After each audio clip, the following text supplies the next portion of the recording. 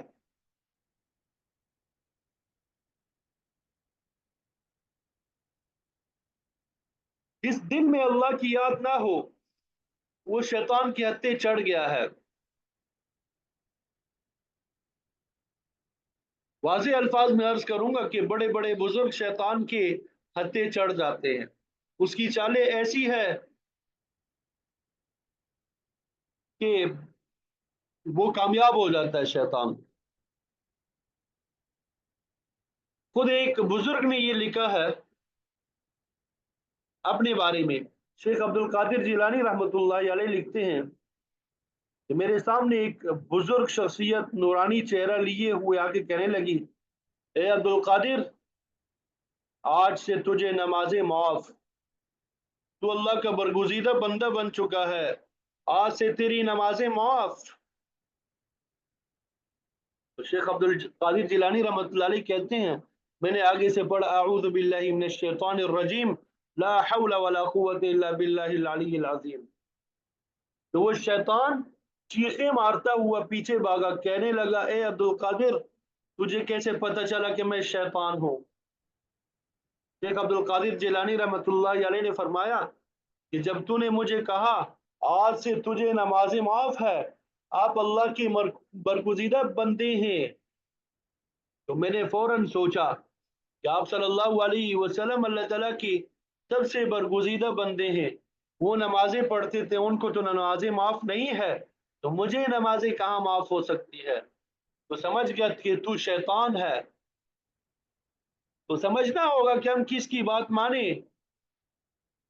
کوئی اللہ کے حکم کے خلاف بات کہہ رہا ہے کہ وہ انسان نما شیطان ہے یا شیطان نما انسان، جو کوئی اپنے بچے کو نماز پڑھنے سے منع کر رہا ہے، جو کوئی اپنے بچے کو حلال کمانے کی بجائے حرام کمانے کا حکم دے رہا ہو، جو کوئی اپنے ساتھیوں کو کسی غلط بات کا حکم دے رہا ہو، اس کی اطاعت لازم نہیں ہے۔ اس کا دل جو ہے اللہ کی یاد سے غافل ہے۔ فَلَا تُطِعْ مَنْ أَغْفَلْنَا قَلْبَهُ عَنْ ذِكْرِنَا۔ اس شخص کی بات نہیں ماننی جس کے دل کو ہم نے اپنی یاد سے غافل کر دیا ہے۔ پتہ ہے یہ یاد کیا ہوتی ہے؟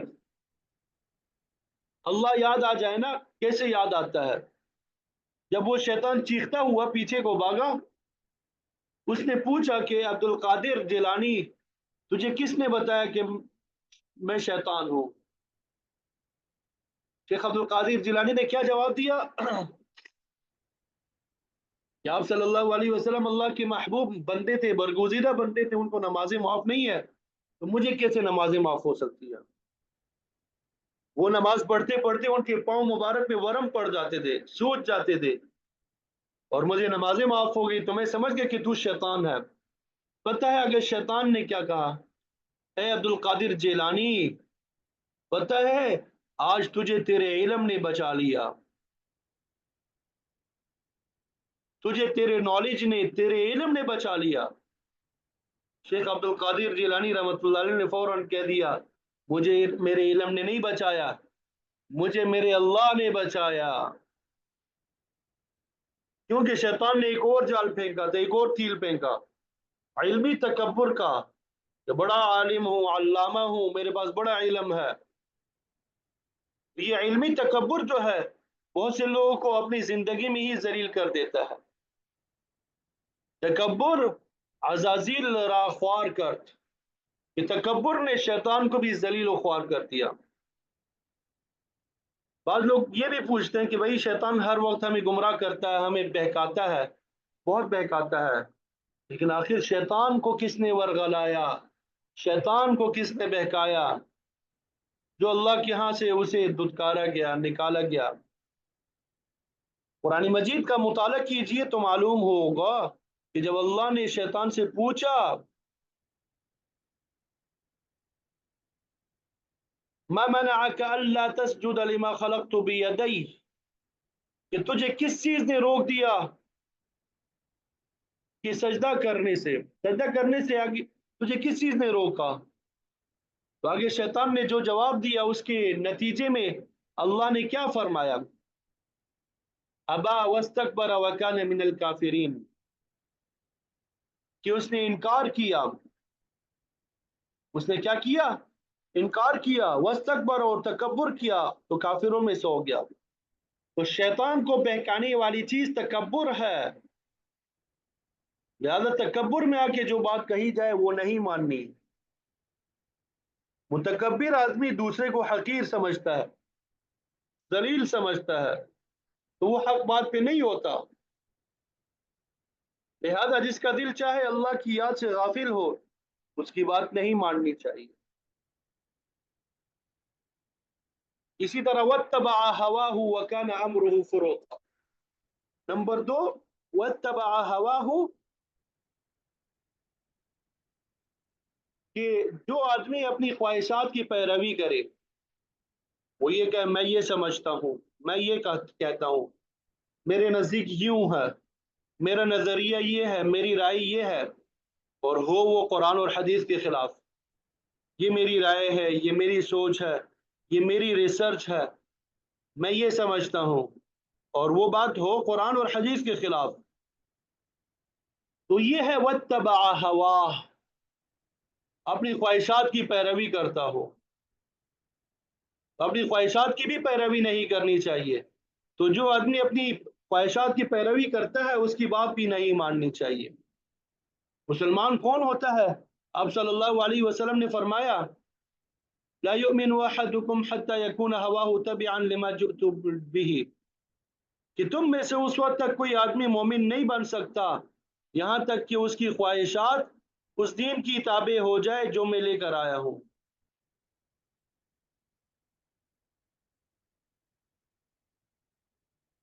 انسان کی ہر خواہش صرف یہ سوچ لے کہ کیا اللہ اور اس کے رسول صلی اللہ علیہ وسلم کے حکم کے مطابق ہے میری یہ خواہش. اگر ہے تو اس خواہش کو جائز طریقے سے پورا کرنے کی کوشش کریں.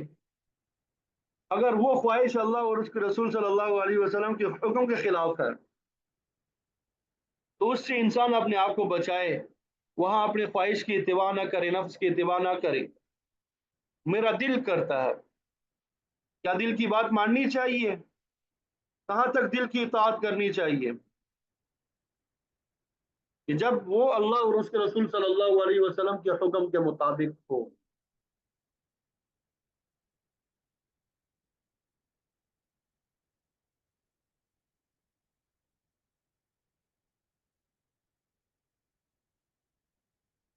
تو نمبر 2، واتبع ہواہ، جو اپنے خواہشات کی پیروی کرتا ہے اس کی بھی اتباع نہیں کرنی، اس کی بھی بات نہیں ماننی. نمبر 3، وکان امرہ فروطا، اس شخص کی بات نہیں ماننی جس کے کام حد سے بڑے ہوئے ہیں، اعتدال والا نہ ہو، اس کی بات بھی نہیں ماننی چاہیے، اس کی بات بھی نہیں ماننی چاہیے، اس سے بھی ذرا احتیاط کرنا چاہیے. چاہے وہ بے اعتدالی عبادات کے اندر ہو، بہت اہم بات ہے، چاہے وہ بے اعتدالی عبادات کے اندر ہو. جیسے آپ صلی اللہ علیہ وسلم کے پاس وہ 3 افراد آئے، آپ صلی اللہ علیہ وسلم کے سارے حالات معلوم کیے کہ کتنی نمازیں پڑھتے ہیں، کتنا روزہ رکھتے ہیں، کتنی شادیاں کی. تو یہ سب معلومات لینے کے بعد ان میں سے ایک نے کہا کہ میں ساری رات جاگا کروں گا، کبھی سویا نہیں کروں گا، پوری رات اللہ کی عبادت کیا کروں گا. دوسرے ساتھی نے کہا کہ میرے ساری زندگی روزے رکھوں گا.